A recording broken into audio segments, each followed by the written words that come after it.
ఈరోజు మనం క్రిస్మస్ ట్రీని ఈజీ మెథడ్లో ఏ విధంగా స్టిచ్ చేయాలో చూద్దాము. ముందుగా స్లిప్ నాట్ వేసుకోవాలి. ఇలా స్లిప్ నాట్ వేసుకున్నాక చైన్స్ 70 వేసుకోవాలి. 70 లేదా 60 వేసుకోవాలి. ఇప్పుడు నేను 70 వేస్తున్నాను. ఈ విధంగా 70 చైన్స్ వేసుకోవాలి. 70 చైన్స్ వేసుకున్నాక ఎక్స్ట్రా 2 చైన్స్ వేసుకోవాలి. చైన్స్ వేసుకున్నాక థర్డ్ చైన్లో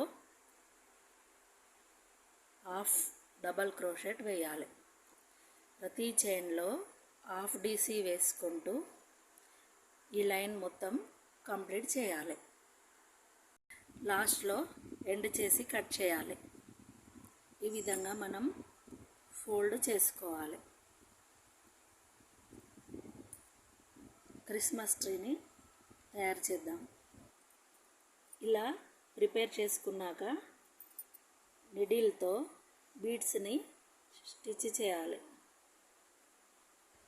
ఈ విధంగా ఈజీ మెథడ్లో క్రిస్మస్ ట్రీ అనేది ప్రిపేర్ చేసుకోవచ్చు. నా వీడియో మీకు నచ్చినట్లయితే please like, share, subscribe to my channel.